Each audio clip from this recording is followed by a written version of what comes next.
আবার শুরু হইতেছে র্যাবের তাণ্ডব। গুম খুন আবার শুরু হবে। প্রথম পদক্ষেপ ছিল গুম আইন বাতিল করা। এখন বিএনপি র্যাবকে শক্তিশালী করতেছে। আমরা তো তখন বুঝি নাই যে কেন গুম আইন বাতিল করলো বিএনপি। এখন পুরা ছবিটা পরিষ্কার হইতেছে। হাসিনার চাইতেও ভয়ঙ্কর মানবাধিকার লঙ্ঘন নামে আসতেছে বিএনপির হাত ধইরা। ব্যানে ব্যানে করছি না, এই যে দেখেন র্যাবরে 163টা নতুন গাড়ি কিনে দিতেছে বিএনপি সরকার। জঙ্গল সলিমপুরে নতুন ট্রেনিং সেন্টার হইতেছে। আমেরিকার স্যাংশন খাওয়া এই খুনে বাহিনীকে বিএনপি আবার পাইলা পুষা বড় করতেছে। এমনি এমনি না, ওইগুলো করার জন্য কইতেছে নাম পাল্টাবে, নতুন আইন করবে, যেন মানবাধিকার মাইনা চলে এই খুনি বাহিনী। এই র্যাব বিএনপির ইলিয়াস আলীরে গুম করেছিল। বিএনপি নিজেই র্যাব বিলুপ্তির দাবি করেছিল, আর ক্ষমতা এসে সেই র্যাবের নাম পাল্টাইতেছে। নাম পাল্টাইলে ভালো হয়ে যাবে? শিলং সালাউদ্দিনরে কেন কেউ জিগায় না? র্যাব তো বিএনপি বানাইছিল। র্যাব চলে কোন আইনে জানেন? আসেন সেটা একটু বুঝে দেখি, র্যাব কোন আইনে চলে। র্যাব চলে অস্ত্রধারী পুলিশ ব্যাটালিয়ন সংশোধন আইন 2003-এর অধীনে। এরা 9 জুলাই 2003 সালে পাশ হয়েছে খালেদা জিয়ার আমলে। আর এই আইনটা যেটা সংশোধন করে র্যাব বানানো হয়েছে সেটা 1979 সালের অস্ত্রধারী পুলিশ ব্যাটালিয়ন অধ্যাদেশ, জিয়াউর রহমান সরকারের আমলের সামরিক অধ্যাদেশ। মূল আইনটা 1979 সালের অধ্যাদেশ, জিয়াউর রহমানের সামরিক সরকারের। আর 2003-এর সংশোধনীটা খালেদা জিয়ার সরকারের। অর্থাৎ র্যাবের আইনি কাঠামো যেটা পুরাপুরি বিএনপি পরিবারের নির্মাণ।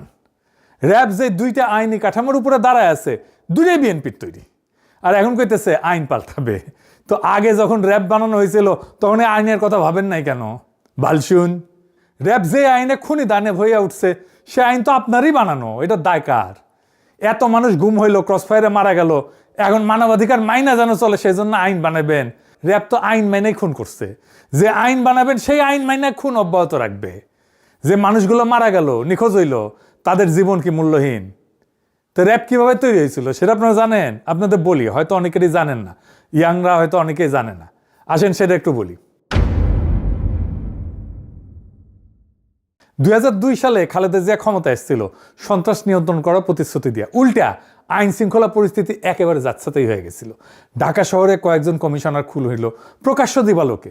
খালেদা জিয়া আর্মি নামাইল, নাম দিল অপারেশন ক্লিন হার্ট। আর্মি ধরে নিয়ে যাইত যারে তারে। আর্মি ক্যাম্পে নির্যাতনে যারা মারা যেত কইতো হার্ট অ্যাটাক করছে। অপারেশনে 40,000-এর বেশি নিরাপত্তা বাহিনী অংশগ্রহণ করেছিল। যৌথ বাহিনী 11,245 জনকে গ্রেপ্তার করছিল। শত শত মানুষ আহত হয়েছিল। 40 জনের বেশি হেফাজতে মারা গেছিল। 40 জন। এইসব বিচার বহির্ভূত হত্যাকাণ্ডকে খালেদা জিয়ার সরকার ইন্ডেমনিটি দিল। আইন শৃঙ্খলা পরিস্থিতির ড্রামাটিক উন্নতি হয়েছিল, এটা সত্য। তো বাঙ্গুরা তখন বুদ্ধি বের করলো, এইভাবে তাইলে সন্ত্রাস নিয়ন্ত্রণে রাখা যায়, আর্মি থাকতে হবে মাঠে। তৈরি হইল র্যাব। কালো পোশাক কেন হইল জানেন র্যাবের? সর্দির বডিগার্ডরা যে জয় বাংলা করেছিল বেঙ্গল ল্যান্সার, তাদের ইউনিফর্ম। এই যে দেখেন বেঙ্গল ল্যান্সারের ইউনিফর্ম ট্যাঙ্কের উপরে দেখেছেন কালো, ওটাই। এই র্যাব গঠন করাটাই তো আইনত একটা ভুল ধারণা, মারাত্মক ভুল ধারণা। বাঙ্গুরা এমনই গর্ধব যে এইটা যে খুনি বাহিনী হয়ে উঠবে সেটা বুঝতে পারেন। এটা প্রথমেই বোঝা যায় কেন এটা ভুল ধারণা। আসেন বুঝায় বলি। র্যাব বানানোর লক্ষ্যই ছিল আর্মিকে দিয়া সিভিল ক্রিমিনাল অ্যাক্টিভিটিস সামাল দেওয়া। কিন্তু সেনাবাহিনী দেশের সিভিল সিটিজেনের সাথে তো ডিল করার জন্য তৈরি হয় নাই। সেনাবাহিনী কি করে? সেনাবাহিনী কারে ফাইট করে? দেশের শত্রুরে ফাইট করে। সে দেশের শত্রুর সাথে ডিল করে। সেইখানে সে হয় শত্রুকে নিশ্চিহ্ন করে দেবে, নয়তো নিজে নিশ্চিহ্ন হয়ে যাবে। এখানে কোনো আইন নাই, মানে আন্তর্জাতিক আইন আছে, সে যুদ্ধাপরাধ করতে পারবে না। কিন্তু বোমা ফেলায় যদি শত্রু সেনাদের সাফা কইরা দেয়, মিলিটারির কোনো অপরাধ নাই, বরং আমরা মেডেল দিয়ে তারে পুরস্কৃত করব। তাই মিলিটারি মাইন্ডসেট একদম আলাদা। কিন্তু পুলিশ দেশের শত্রুর সাথে ডিল করে না, সে ডিল করে দেশের নাগরিকের সাথে। তাকে দেশের আইন মাইনা, নাগরিক অধিকারের সীমানা মাইনা ডিল করতে হয়। সে শুধু অপরাধীর সাথে কিন্তু ডিল করে না, সে নিরপরাধ মানুষের সাথেও ডিল করে, ভালো মানুষের সাথেও ডিল করে। ধরেন ইমিগ্রেশন পুলিশ, সে কি অপরাধীর সাথে ডিল করে? বা ট্রাফিক পুলিশ। আবার ধরেন কোনো ক্রাইম হয়নি, তাও তো পুলিশ লাগে। জিনিস হারাইলে তো পুলিশে ডায়েরি করতে হয় থানায়। রাস্তায় দুর্ঘটনা হইলে পুলিশকে ডিল করতে হয়। কেউ হারাইয়া গেলে আমরা পুলিশের সাহায্য নিই। ধরেন কেউ রাগ কইরা বাসা থেকে বের হয়ে গেছে, আপনি খুঁজে পাইতেছেন না, এটা তো ক্রিমিনাল অফেন্স না, কে ডিল করবে? পুলিশই তো। তো এই পুলিশের কাজ মিলিটারি মাইন্ডসেট দিয়ে চালানো যাবে? মিলিটারির মতো করে সিভিল ইস্যু ডিল করা যাবে? তাইলে করা যাবে? এটা হবে না তো। প্রতিষ্ঠার পরে খালেদা জিয়া র্যাবের ভূমিকা প্রশংসা করছিলেন, বলছিলেন যে প্রশংসা করতেছে সন্ত্রাস দমনে সাহসী এবং নিরপেক্ষ অভিযান চালানোর জন্য। পরে উনি বুঝেছিলেন যে ভুল হয়েছে। ভুল বুঝে কি করলেন? 2014 সালে খালেদা জিয়া র্যাবকে ক্যান্সার বলে বিলুপ্তির দাবি করলেন। নারায়ণগঞ্জে 7 খুনের পর খালেদা জিয়া প্রথম প্রকাশ্যে র্যাব বিলুপ্তির দাবি তোলেন। 10ই মে 2014 নিখোঁজ বিএনপি নেতা সাজিদুল ইসলাম, মানে আমাদের তুলির ভাই আর কি, তার পরিবারের সঙ্গে দেখা করে বললেন যে র্যাব গঠন হয়েছিল জনগণের জীবন সম্পদ রক্ষা করার জন্য, কিন্তু এখন এই বাহিনী রাজনৈতিক উদ্দেশ্যে ব্যবহার হইতেছে। আমি এই এলিট ফোর্স বিলুপ্তির দাবি করতেছি। খালেদা জিয়া নিজে বিলুপ্তির দাবি করছে, তুলির ভাইয়ের বাসায় গিয়ে এই দাবিটা করছে।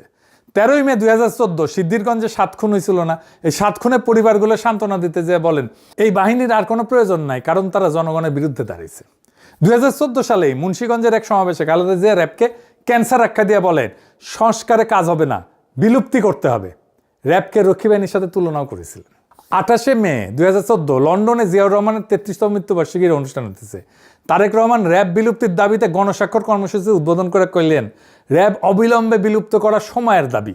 নারায়ণগঞ্জের 7 খুনে শুধু র্যাব সদস্যরাই জড়িত না, প্রধানমন্ত্রী শেখ হাসিনাও জড়িত। বিএনপি র্যাব বিলুপ্তির জন্য 2024-এর পরে আনুষ্ঠানিক সুপারিশও দিল। কি মজার কথা! 5ই ডিসেম্বর 2024 অন্তর্বর্তী সরকারের পুলিশ সংস্কার কমিশনে আনুষ্ঠানিক প্রস্তাব জমা দিল। সেখানে র্যাব বিলুপ্তি আর একটা পুলিশ কমিশন গঠনের সুপারিশ ছিল।